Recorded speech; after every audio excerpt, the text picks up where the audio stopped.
Brasil faz protesto na Organização Mundial do Comércio contra as tarifas de Donald Trump e recebe apoio de vários países. Governo dos Estados Unidos reduz taxa extra do Japão, que em troca terá que fazer investimentos no território americano. Ex-presidente Jair Bolsonaro mantém rotina de reuniões, mas avisa que não pode falar nada para a imprensa. Empresas do grupo Trump e Rumble pedem novas sanções contra o ministro do STF, Alexandre de Moraes. Mais de 100 organizações não governamentais também fazem alerta para a tragédia da fome na faixa de Gaza.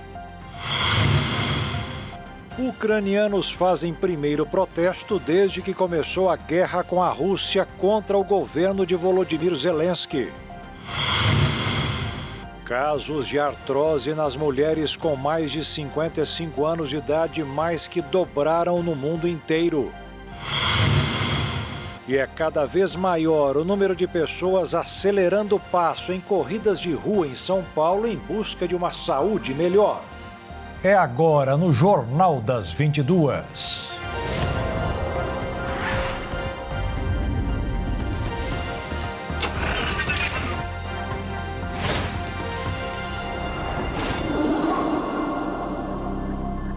Olá, boa noite.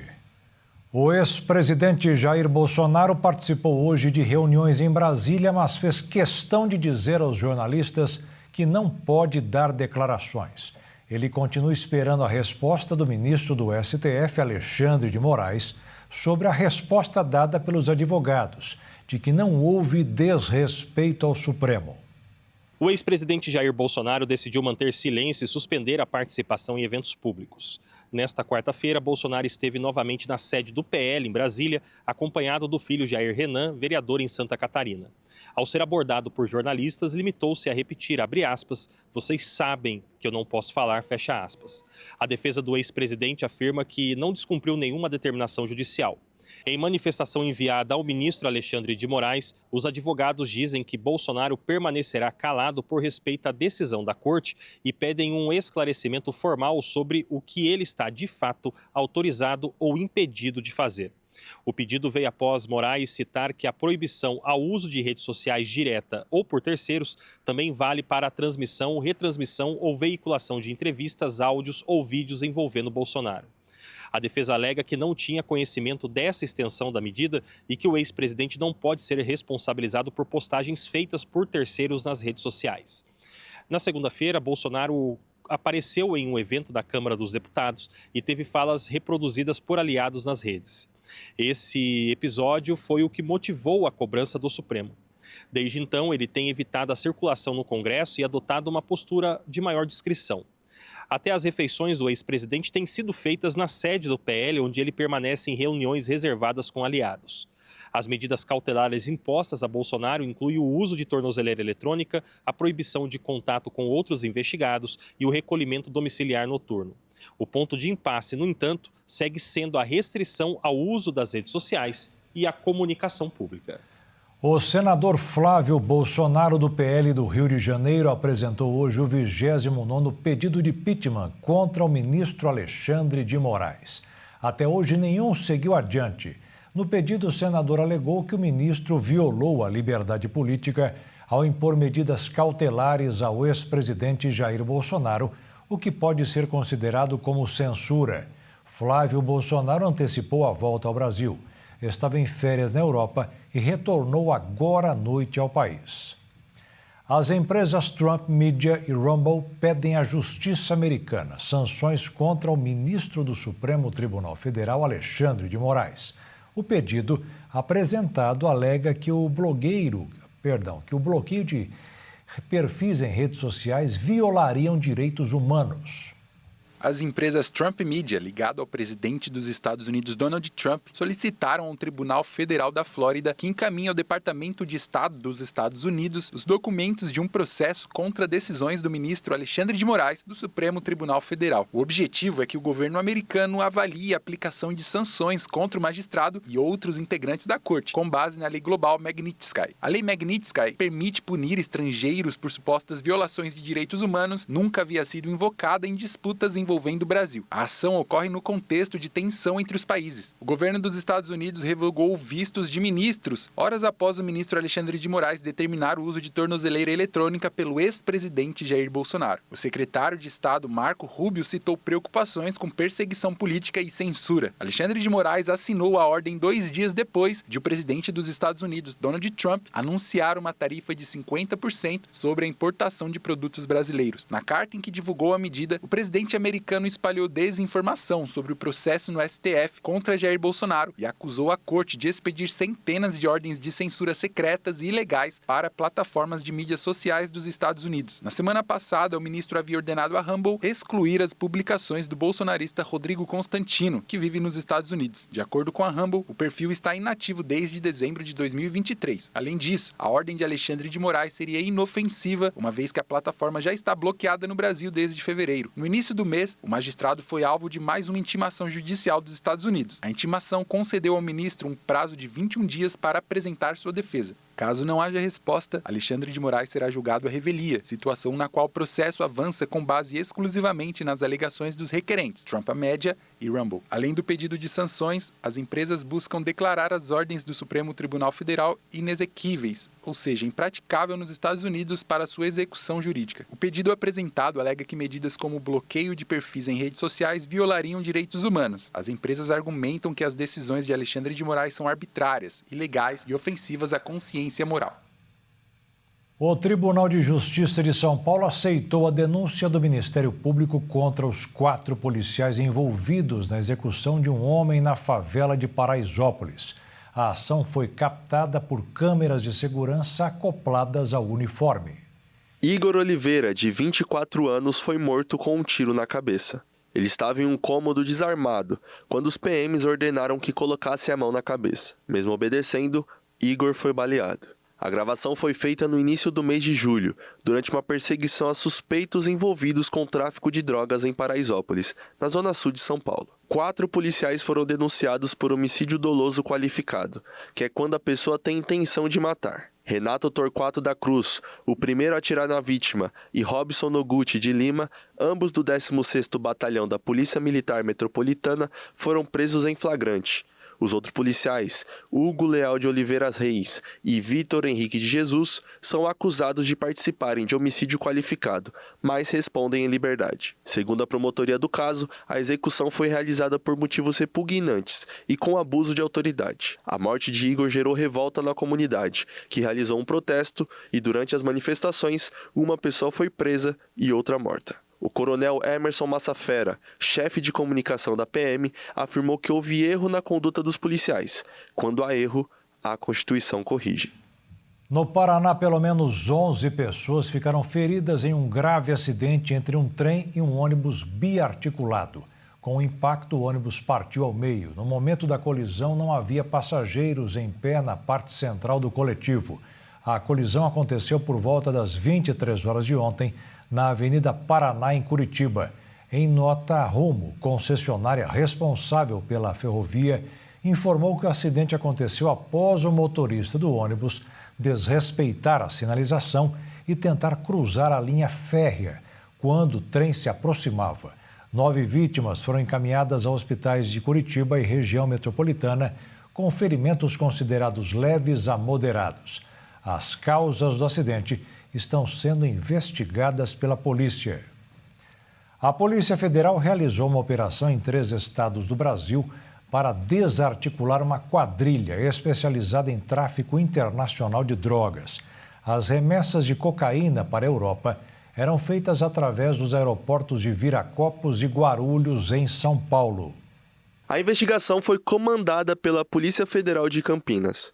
No total, foram cumpridos 6 mandados de prisão preventiva e 8 de busca e apreensão. A Justiça autorizou o bloqueio de contas de pessoas e empresas investigadas por lavagem de dinheiro no tráfico, no valor de R$10 milhões, além da apreensão de um helicóptero, comprado por R$2 milhões. Os mandados foram cumpridos nos estados de Goiás, São Paulo e Espírito Santo. Pelo menos 50 policiais federais foram envolvidos na força-tarefa.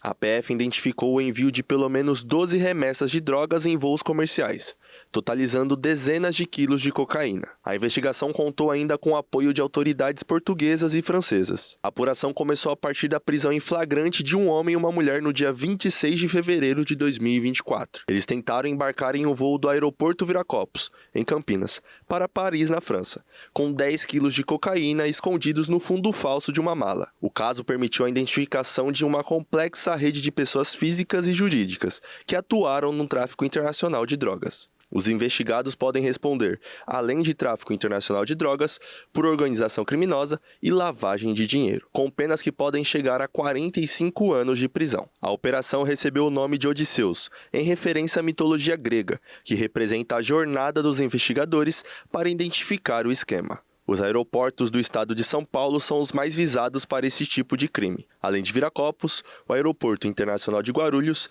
também é utilizado com frequência. E a seguir, o Brasil faz protesto na Organização Mundial do Comércio contra as tarifas de Donald Trump e recebe apoio de vários países.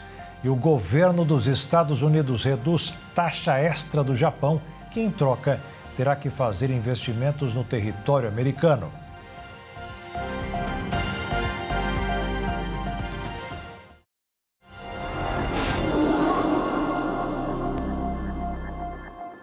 O Brasil protestou hoje na Organização Mundial do Comércio contra a ameaça de tarifas de 50% feitas pelo governo dos Estados Unidos. Pelo menos 40 países apoiaram a posição brasileira.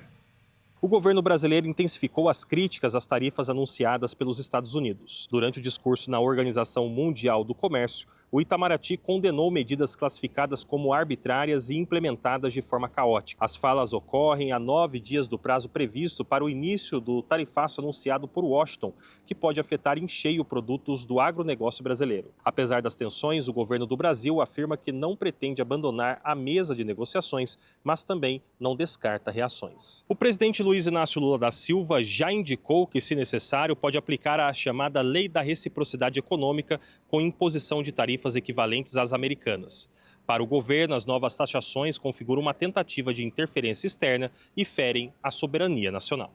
Em Genebra, o Itamaraty afirmou que o uso de tarifas como forma de pressão política representa uma violação aos princípios da OMC. Para o Brasil, negociações baseadas em jogos de poder geram instabilidade e aumentam o risco de conflitos internacionais. O impacto mais imediato é previsto em setores como o de suco de laranja, café e carne bovina. Segundo analistas, o suco brasileiro é o mais vulnerável, já que os Estados Unidos são o maior comprador do produto concentrado exportado pelo Brasil. No setor cafeeiro, a substituição do grão brasileiro também deve ser difícil. Estima-se que 1 em cada 3 xícaras consumidas nos Estados Unidos contém um café nacional, sobretudo da variedade arábica. Já na carne bovina, a maior parte das exportações brasileiras aos americanos envolve recortes usados na produção de hambúrguer. A taxação deve encarecer o produto ao consumidor final nos Estados Unidos. Também serão afetados os setores de açúcar e etanol. O etanol brasileiro utilizado na produção de combustíveis nos Estados Unidos sofrerá impacto direto com o aumento tarifário. O açúcar vendido dentro da cota americana, incluindo o orgânico, também será atingido. O Itamaraty reforça que o Brasil continuará aberto ao diálogo, mas defende a preservação das regras multilaterais como base para o comércio internacional. O deputado federal Eduardo Bolsonaro, do PL de São Paulo, disse que o governo dos Estados Unidos não vai recuar da decisão de taxar todos os produtos brasileiros em 50%. Segundo o filho do ex-presidente Jair Bolsonaro, é o Brasil quem precisa dar o primeiro passo. No início do mês, o presidente dos Estados Unidos, Donald Trump, enviou uma carta ao presidente Lula anunciando o tarifaço que entrará em vigor a partir de 1º de agosto e criticou o tratamento contra Bolsonaro, réu por tentativa de golpe, no Supremo Tribunal Federal, pedindo o encerramento do processo penal contra ele. para que nós tenhamos a inteligência de identificar o problema de maneira correta e acionar as alavancas para solucioná-lo, o empresariado não tem que vir aqui nos Estados Unidos. Me desculpe, né? Até colegas de partido estão fazendo uma delegação para vir aqui junto com parlamentares do PT. Não vão conseguir resolver nada. A nossa embaixadora não é recebida aqui, o Alckmin não tem interlocução aqui. E eu adianto para vocês, não haverá recuo, porque para que ocorra uma mesa de negociação, o Brasil tem que dar um primeiro passo naqueles pontos da carta do Trump. E aí a minha sugestão é, deixem o Congresso votar a anistia. Se quiserem sacrificar o país inteiro para, né, achando que vale a pena deixar a senhora Iracina Gás, a da Gilza, né, e vários outros na cadeia para talvez morrerem igual Clezão, se acharem que isso vale a pena, paciência.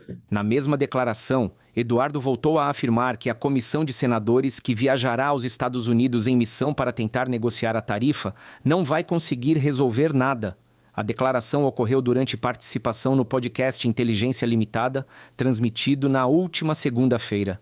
Na mesma entrevista, o deputado afirmou que teve conhecimento das medidas aplicadas pelo presidente norte-americano antes de serem anunciadas. Eduardo comentou ainda sobre uma possível prisão do pai. Bolsonaro teve medidas cautelares decretadas contra ele na última sexta-feira pelo ministro Alexandre de Moraes, no âmbito do inquérito que investiga a atuação de pai e filho em articulações estrangeiras contra autoridades brasileiras. A Casa Branca já fechou acordos comerciais com países para reduzir as tarifas de importação. Em troca, estes países devem investir mais nos Estados Unidos. Enquanto isso, produtores brasileiros vivem uma incerteza com o tarifaço que entra em vigor no dia 1º de agosto. Em meio à indefinição sobre a taxa de 50% sobre produtos brasileiros, esperada para iniciar a partir do dia 1º de agosto, diversos outros países já realizaram acordos comerciais com os Estados Unidos para reduzir as tarifas que serão implementadas. O presidente dos Estados Unidos, Donald Trump, ameaçou dezenas de parceiros comerciais dos Estados Unidos como novas tarifas a partir do dia 1º de agosto, caso as negociações fracassem. Donald Trump fechou acordos comerciais com o Japão e as Filipinas. Trump fez um anúncio por meio de sua rede social logo após a visita do presidente filipino Ferdinand Marcos Jr. As Filipinas, que é um arquipélago, vai pagar tarifas de 19% sobre as exportações para os Estados Unidos, um ponto percentual a menos do que o valor que seria aplicado a partir do dia 1º de agosto. O Japão foi exposto às tarifas de 25%, mas graças ao novo acordo comercial, o Japão vai pagar tarifas recíprocas de 15% aos Estados Unidos. Mas as tarifas de 50% sobre as importações japonesas de aço e alumínio não estão incluídas no acordo comercial anunciado entre os dois países, de acordo com o representante comercial do Japão. Trump também mencionou investimentos no valor de 550 bilhões de dólares nos Estados Unidos e diz que vai abrir a economia do país para carros e arroz americanos. O secretário do Tesouro dos Estados Unidos, Scott Bentz, disse que se reunirá com uma delegação chinesa na próxima semana em Estocolmo, antes da entrada em vigor das novas tarifas. Os Estados Unidos e a China realizaram 2 rodadas de negociações nos últimos meses para reduzir as tensões comerciais, especialmente após o aumento acentuado das tarifas do presidente americano Donald Trump. Quanto ao restante dos parceiros comerciais dos Estados Unidos, para os quais o prazo é dia 1º de agosto, o secretário espera que as tarifas aumentem se as negociações não avançarem. Desde que o presidente Donald Trump retornou à Casa Branca, impôs uma tarifa universal de 10% sobre aliados e rivais, além de sobretaxas mais altas sobre aço, alumínio e automóveis. Dezenas de países estão expostos a um aumento de 10% a partir do dia 1º de agosto, que em alguns casos é exponencial. O governo americano anunciou tarifa de 50% ao Brasil, principalmente em protesto contra o julgamento do ex-presidente Jair Bolsonaro. Faltando 9 dias para a tarifa de 50% sobre a importação de produtos brasileiros entrar em vigor, a diplomacia do Brasil ainda alega dificuldades para encontrar um canal oficial e negociar com os Estados Unidos. Diante da incerteza e a proximidade do prazo para o início da taxação sobre os produtos brasileiros, prometida pelo presidente norte-americano, tem gerado crescente insegurança entre os produtores rurais do Brasil. Em meio a sinais desencontrados, o setor produtivo vive um momento de apreensão, temendo as repercussões de um cenário em que os principais itens da exportação brasileira se tornem significativamente menos competitivos no mercado americano. Os acordos feitos hoje pelos Estados Unidos deixaram o mercado financeiro mais atento que o normal em uma possível negociação com o Brasil. Depois de amanhã, um grupo de senadores deverá viajar para tentar conversar sobre a tarifa imposta até aqui de 50%. A esperança derrubou a cotação do dólar em 0,8% para R$ 5,52 para a venda. E a Bolsa de Valores subiu quase 1% aos 135.368 pontos. O governo federal anunciou nesta quarta-feira que a biometria passará a ser obrigatória para as pessoas terem acesso a benefícios e outros serviços públicos. A medida será implantada aos poucos, principalmente para os benefícios da Previdência, incluindo as novas aposentadorias. O governo afirmou que não é necessário ir até os postos responsáveis para realizar o cadastro biométrico e que o cronograma será divulgado em breve. O MST já invadiu prédios públicos em 22 estados brasileiros. A atitude é para forçar o governo a fazer uma reforma agrária. Os principais líderes nacionais do MST foram hoje a Brasília conversar com o presidente Luiz Inácio Lula da Silva. A reunião com o presidente Lula não teve a participação do ministro Paulo Teixeira, do Desenvolvimento Agrário, que o MST decidiu ignorar nas discussões sobre reforma agrária.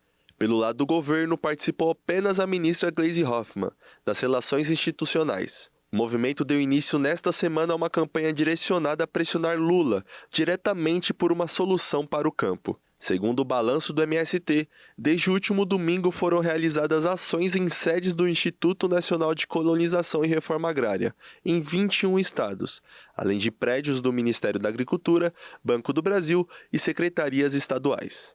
Além disso, foi invadida uma propriedade da Codevasf, em Juazeiro, na Bahia. De acordo com os líderes do movimento, mais de 17 mil pessoas estiveram presentes. Séries Sadish, da direção nacional do MST, afirmou que na reunião com o presidente foram abordados temas como soberania nacional, os BRICS e as tarifas impostas pelo governo Donald Trump ao Brasil. As ações fazem parte da Semana Camponesa, que neste ano faz cobrança aos governos federal e estaduais em 4 eixos: criação de novos assentamentos e efetivação dos já existentes, aumento na concessão de crédito rural, aumento de políticas de educação no campo e a inclusão da reforma agrária, como parte da defesa por soberania nacional. Em São Paulo, membros do movimento chegaram à sede do Instituto na manhã desta quarta-feira. Deuec Mateus, membro da direção estadual do MST em São Paulo, afirmou que, apesar da boa relação com o governo Lula, não há reforma agrária acontecendo efetivamente no país. E a seguir, mais de 100 organizações não governamentais também fazem alerta para a tragédia da fome na faixa de Gaza.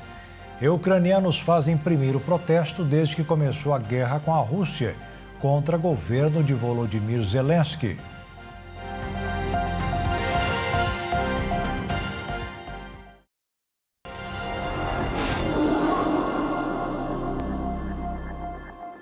Hoje foi dia de mais uma grande operação policial no Rio de Janeiro. Soldados do Batalhão Especial da Polícia Militar foram ao Complexo da Maré em busca de criminosos escondidos na favela. A Polícia Militar do Estado do Rio de Janeiro iniciou na manhã desta quarta-feira uma operação nas comunidades da Vila do João e da Vila dos Pinheiros, no Complexo da Maré, zona norte do Rio, para cumprir mandados de prisão contra criminosos de fora do estado, que estão escondidos nas favelas, no território dominado pelo 3º Comando Puro. PMs encontraram na Maré um laboratório para a produção de drogas, com prensas, embaladoras e insumos. Um cão farejador localizou 30 quilos de cocaína em sacos Em uma casa no Timbal, os agentes acharam uma estufa de maconha, 2 fuzis e 2 pistolas também foram apreendidas. Pouco depois das 4h30 da manhã, moradores relataram um intenso confronto na Vila do João entre policiais do BOPE, a força de elite da PM Fluminense e traficantes. Criminosos chegaram a atear fogo em barricadas em via das comunidades para retardar o avanço dos policiais. Por conta da ação, o trânsito era lento na linha vermelha no sentido centro do Rio, mas não houve informações sobre interdições nesta e nas demais vias que passam pela Maré. Um homem foi baleado no tórax. A vítima, de 46 anos, foi levada em estado grave para o Hospital Federal de Bom Sucesso, onde passava por uma cirurgia. Já a Polícia Civil iniciou uma nova fase da Operação Torniquete, contra roubo, furto e receptação de cargas e veículos. Agentes foram para a comunidade da Primavera, em Cavalcante, na Zona Norte, também controlada pelo 3º Comando Puro. Durante a ação, uma pessoa foi presa. O Ministério das Relações Exteriores do Brasil acusou o governo de Israel de violações de direitos humanos. Segundo Itamaraty, Israel faz uso da fome como uma arma de guerra contra os palestinos na faixa de Gaza, além de massacrar civis e atacar lugares populosos como locais religiosos. Mais de 100 grupos pediram que os governos tomem medidas contra a fome que se espalha na faixa de Gaza. As associações também querem o fim da guerra. Em um comunicado assinado por 111 organizações, os grupos alertaram que a fome em massa se espalhou pelo território. Existem toneladas de alimento, água potável, suprimentos médicos e outros itens nos arredores de Gaza, mas as organizações humanitárias estão impedidas de entregá-las. Nossos colegas e aqueles a quem servimos estão morrendo lentamente. Enquanto o cerco do governo israelense mata de fome a população de Gaza, os trabalhadores humanitários agora se juntam às mesmas filas de alimento, correndo o risco de serem baleados apenas por tentarem alimentar as suas famílias, afirmou o texto. As organizações pediram aos governos que ordenem a suspensão de todas as restrições burocráticas e administrativas, a abertura de todas as travessias terrestres, a garantia do acesso a todos na faixa de Gaza, a rejeição da distribuição controlada pelos militares e o restabelecimento de uma resposta humanitária baseada em princípios e liderada pela ONU. Mais de 800 pessoas foram mortas nas últimas semanas tentando obter alimentos, principalmente por soldados israelenses posicionados perto dos centros de distribuição da Fundação Humanitária de Gaza. A instituição, que tem o apoio dos Estados Unidos, tem sido criticada por organizações humanitárias, incluindo as Nações Unidas, por sua falta de neutralidade. As forças israelenses mataram mais de 59 mil palestinos desde o início do ataque a Gaza. O presidente ucraniano Volodymyr Zelensky enfrentou os primeiros protestos contra seu governo desde o início da guerra contra a Rússia. Os manifestantes reclamaram do fim da independência dos 2 principais órgãos de investigação de corrupção do país. As manifestações ocorreram horas depois do parlamento ucraniano, controlado pelo partido de Volodymyr Zelensky, aprovar a medida que retira a independência do Escritório Nacional Anticorrupção, o NABU, e da Promotoria Especializada Anticorrupção, o SAPO, 2 órgãos responsáveis por investigar e processar casos de corrupção. A votação do projeto de lei ocorreu um dia depois da Agência de Segurança Interna de Kiev ter prendido 2 funcionários do NABU por suspeita de vínculos com a Rússia. Após a aprovação, o procurador-geral ucraniano, nomeado pelo próprio presidente, será o responsável pelos órgãos. Com a medida aprovada pelo parlamento, Zelensky rejeitou os pedidos para utilizar o veto presidencial sobre o projeto de lei e afirmou que nada mudaria no combate às irregularidades. Alguns críticos afirmam que a legislação permite a interferência política e representa um grande retrocesso no combate à corrupção. Por outro lado, alguns reconheceram que os ucranianos podiam questionar livremente suas opiniões sobre o governo. Mesmo com as afirmações de que nada mudaria com a nova medida, cerca de 1.500 manifestantes gritaram palavras de ordem, como vergonha e veto à lei, em frente à sede do governo. Também houve protestos em outras grandes cidades. Um dos manifestantes afirmou que esse projeto de lei é um retrocesso para o país e que será mais difícil de conseguir entrar na União Europeia e, de forma mais radical, o manifestante disse que a Ucrânia voltará a ser uma ditadura. Nas manifestações, a grande parte eram compostas por estudantes, jovens ativistas e veteranos do Exército. O prefeito da capital ucraniana, Vitaly Klitschko, também participou das manifestações ao lado de seu irmão Vladimir. Desde 2022, os países da União Europeia ajudam Kiev com apoio militar e econômico na casa dos bilhões. Mas para ingressar no grupo, a Ucrânia precisa evoluir no combate à corrupção. A Corte Internacional de Justiça declarou nesta quarta-feira que a mudança climática é uma ameaça urgente e existencial em um parecer consultivo sobre as obrigações legais e a responsabilidade econômica dos estados. O parecer marcou a primeira vez que o Tribunal Internacional de Justiça, com sede em Haia, abordou formalmente a crise climática. O relatório afirmou que os países que sofrem com as mudanças climáticas podem ter direito a reparações pelos danos causados pelo aumento das temperaturas. Com mais de 500 páginas, o documento destacou que as mudanças climáticas são uma ameaça urgente e existencial e foram evidentemente causadas por atividades humanas. Para Yuji Iwasawa, presidente da CIG, o direito humano a um meio ambiente limpo, saudável e sustentável é essencial para o gozo de outros direitos humanos. Segundo ele, a falha de um Estado em tomar as medidas adequadas para proteger o sistema climático pode constituir um ato internacionalmente ilícito, acrescentou.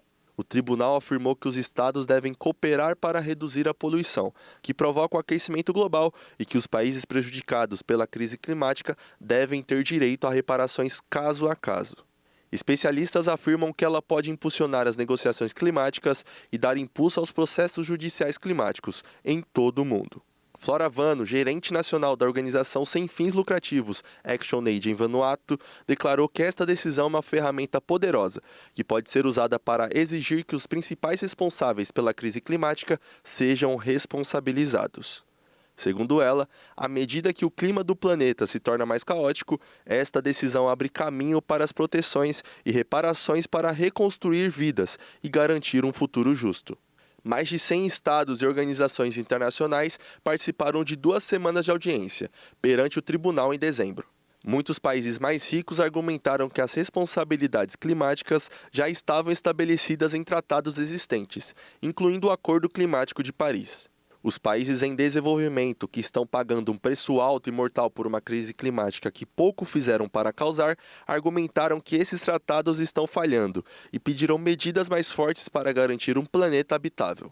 No Acordo de Paris, os países se comprometeram a limitar o aquecimento global a 1,5 graus Celsius acima dos níveis anteriores, a queima de grandes quantidades de combustíveis fósseis pelos humanos.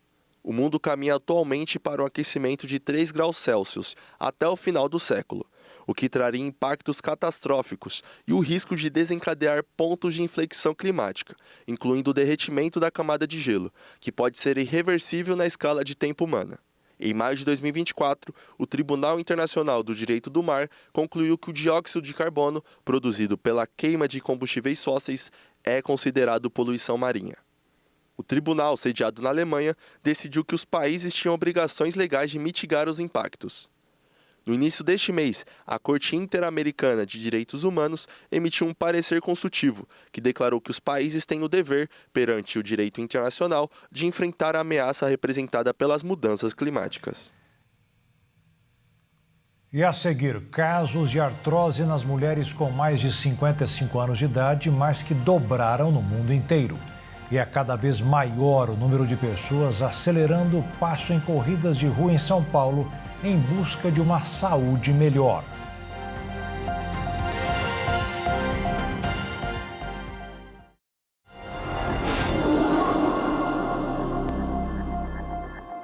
O Atlético Mineiro vive um momento delicado com as suas finanças. Alguns jogadores do clube entraram na justiça cobrando os pagamentos.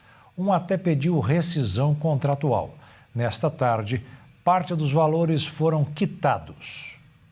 Nem sempre o time adotando o modelo de Sociedade Anônima do Futebol, a SAF, seja sinônimo de segurança. Os torcedores do Atlético Mineiro vivenciaram isso, após alguns jogadores do elenco entrarem na justiça cobrando atrasos nos pagamentos de FGTS, luvas e direitos de imagem. Dentre eles, Gustavo Scarpa, Igor Gomes, Guilherme Arana e Rony, sendo mais rigoroso e acionando o clube pedindo a rescisão unilateral do contrato, mas, depois de algumas horas, voltou atrás da decisão. Isso escancarou um momento delicado do clube.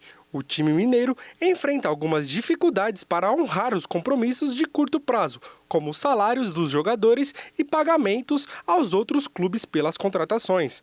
Hoje, a dívida chega a quase 2 bilhões de reais, ficando atrás apenas do Corinthians, clube com o maior saldo devedor do país. No mês passado, um dos donos da SAF, Rafael Menin, explicou a dívida do clube e os valores exorbitantes. O que é a dívida do Atlético? Deixa eu tentar decompor a dívida aqui.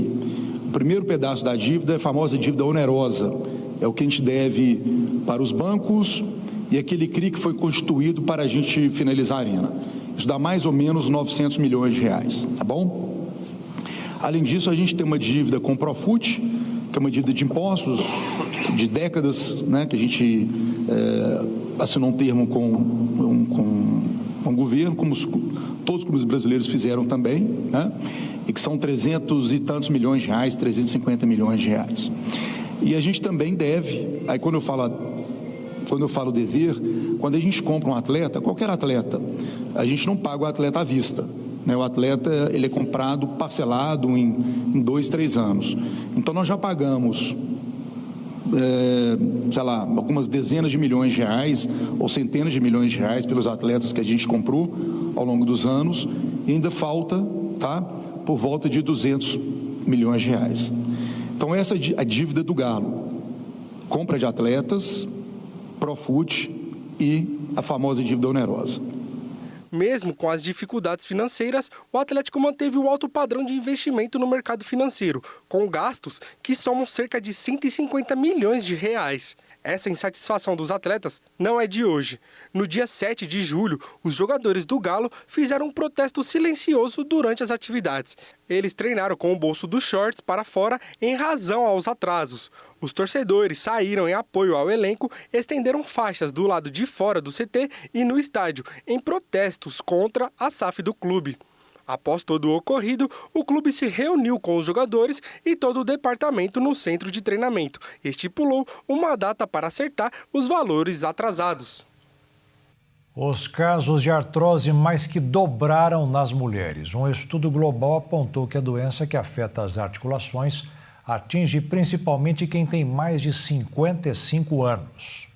O número de mulheres com artrose após a menopausa mais que dobrou no mundo entre 1990 e 2021. Globalmente, os novos casos da doença, também chamada de osteoartrite, cresceram 133% no período. Ainda mais preocupante é o crescimento das incapacidades associadas à degeneração das articulações. A pesquisa mostra que o número de mulheres que perderam anos de vida saudável em razão da artrose pós-menopausa cresceu 142% nessas 3 décadas. Pesquisadores identificaram que a osteoartrite vem crescendo de forma vertiginosa entre mulheres acima dos 55 anos, com o maior número de casos, principalmente em populações de alta renda.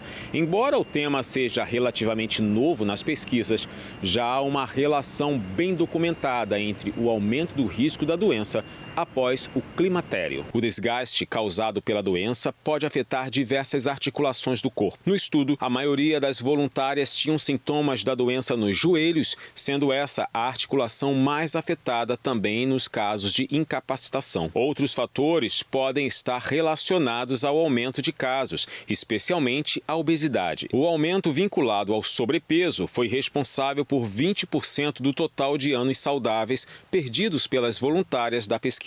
Dada a associação das dores com a obesidade, uma das melhores formas de prevenção dos quadros incapacitantes da osteoartrite é manter um estilo de vida saudável, com alimentação balanceada e atividade física. Para casos graves, o tratamento pode exigir aplicações de medicamentos diretamente na área afetada ou o uso de próteses para reduzir as dores. 114 anos depois, os periquitos cara suja foram introduzidos na Reserva Natural Serra das Almas, no Planalto da Ibiapaba, entre as cidades de Crateús, no Ceará, e Buriti dos Montes, no Piauí. A espécie é nativa do Ceará e ameaçada de extinção. Um esforço conjunto tenta reverter o declínio populacional da ave. A ação foi coordenada pelo projeto Refaunar a Arvorar, uma iniciativa da ONG Aquasis, Associação Caatinga e o novo Parque Temático Arvorar, do Beach Park, focado em educação e conservação ambiental. Entre as aves reintroduzidas estão 4 filhotes que nasceram no local após os 114 anos de desaparecimento. Eles são resultado da reprodução de um casal, que passou por um processo de aclimatação na Reserva Natural Serra das Almas. A fêmea foi recebida pelo Parque Arvorar em setembro de 2024, como fiel depositária, através de uma ação coordenada com o Instituto Brasileiro do Meio Ambiente e dos Recursos Naturais Renováveis. O animal foi considerado o periquito mais ameaçado de extinção no Brasil e só era encontrado em uma localidade, com população de menos de 100 indivíduos na natureza, caminhando para a extinção como outras espécies do Nordeste. No caso do Planalto da Ibiapaba, por exemplo, houve um registro de uma ornitóloga alemã em 1910, quando foram coletados 2 indivíduos. Depois disso, o animal não foi mais encontrado. A perpetuação da espécie aconteceu por meio da educação de pessoas em áreas em que ele ainda estava, além da colocação de ninhos artificiais, para que pudessem se reproduzir. O Arvorar, por meio do projeto Refaunar, em parceria com a Associação Caatinga e Aquasis, já havia realizado uma ação de reintrodução do periquito casa suja na reserva em dezembro do ano passado. Naquela ocasião, 18 aves aclimatadas foram soltas e outros 3 animais apreendidos pelo Ibama e encaminhados ao Arvorar foram enviados para o mesmo local, para aclimatação e posterior soltura. Dentre estes, estava a fêmea que deu origem aos primeiros filhotes nascidos na região. O número de corridas de rua aumentou mais de 60% em São Paulo, uma atitude que dá prazer para a mente e o corpo. Lembrando que fazer exercício não é obrigação, mas uma escolha perfeita para a saúde, sempre com orientação para evitar exageros. São Paulo é a cidade que não para. Aqui a correria acontece dia e noite. Correr é mesmo um estilo de vida do paulistano, até quando está de folga. Eu não gostava de correr, mas eu acho que a corrida mudou a forma como eu enxergo a minha própria vida. Então, eu me tornei uma pessoa muito mais disciplinada, muito mais corajosa, muito mais determinada. Então, eu acho que eu gosto da corrida porque ela está me tornando uma pessoa que eu nunca imaginei que eu fosse. Eu sou asmático. Primeiro foi para emagrecer. E agora viciado, já sou maratonista, enfim. Mas é algo que coloco o meu fone aqui, me sinto livre. Questão de saúde, e eu como um ex-dependente do tabaco, me ajuda a não voltar para o vício. E alguns objetivos pessoais, como maratona, como futuramente Ironman e coisas do tipo. Aí estamos aí todo dia basicamente, né? Praticando exercício e cuidando da saúde. Nos primeiros 6 meses deste ano, o número de corrida de rua aumentou 62% na capital paulista, de acordo com dados da Federação Paulista de Atletismo. Todas são provas oficiais que tiveram autorização da federação e seguiram regras técnicas de arbitragem e de segurança. No ano passado, foram realizados 268 eventos. Em 2025, esse número saltou para 434 provas. A expectativa é que até o fim do ano sejam realizadas 1.100 corridas. Foi um primeiro semestre de muito trabalho. Todo mundo que está envolvido nesse grande mercado está de parabéns. Que além desse grande crescimento no número de corridas, nós também tivemos um desenvolvimento das provas, né? Corridas com muito mais organização, melhores áreas médicas, melhores áreas de cronometragem eletrônica, maior número de participantes por evento. E além de competir e, quem sabe, até ganhar uma medalha, essa prática faz muito bem para a saúde. A corrida melhora o condicionamento cardiovascular, fortalece os músculos e ossos e ajuda na prevenção de doenças, estresse e ansiedade. A corrida de rua pode ser praticada em qualquer horário e em qualquer lugar, porém sempre sob a orientação de um profissional qualificado. Além disso, a corrida de rua exerce vários benefícios no seu corpo. Destaque para a alteração, para a melhora da sua composição corporal.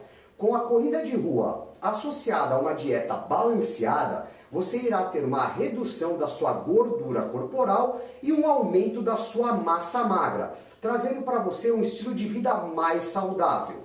Quem vê a apresentadora Maria Clara Leite, toda bonita, se preparando para o programa, não imagina o quanto ela suou a camisa para estar aqui.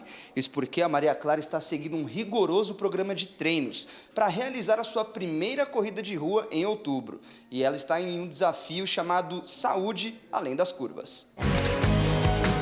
O período total de treinos será de 6 meses, com atividades físicas diárias durante meia hora, que inclui corrida e também musculação. A alimentação também é monitorada pela equipe de treinadores e tudo é acompanhado nesse aplicativo. Esse pessoal do Além das Curvas me fez o desafio, falou, quero ver.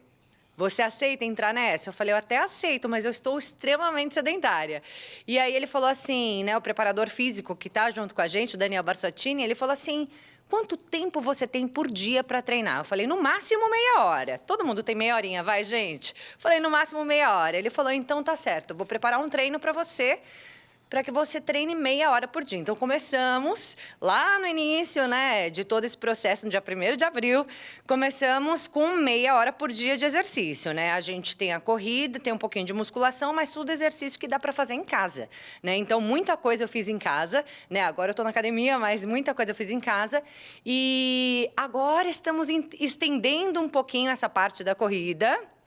Estou correndo um pouquinho mais, porque outubro já está aí, nós vamos participar da corrida que tem como causa a prevenção do câncer de mama.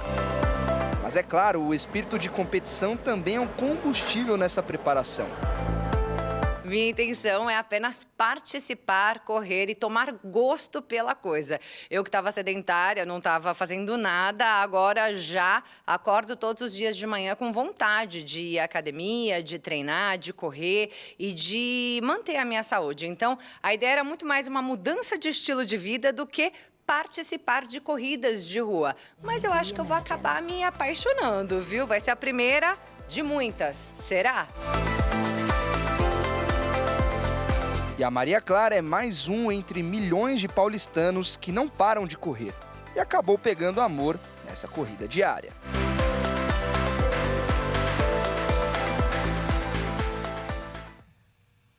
E o Jornal das 22 termina aqui. Uma boa noite para você e fique na paz. Tchau.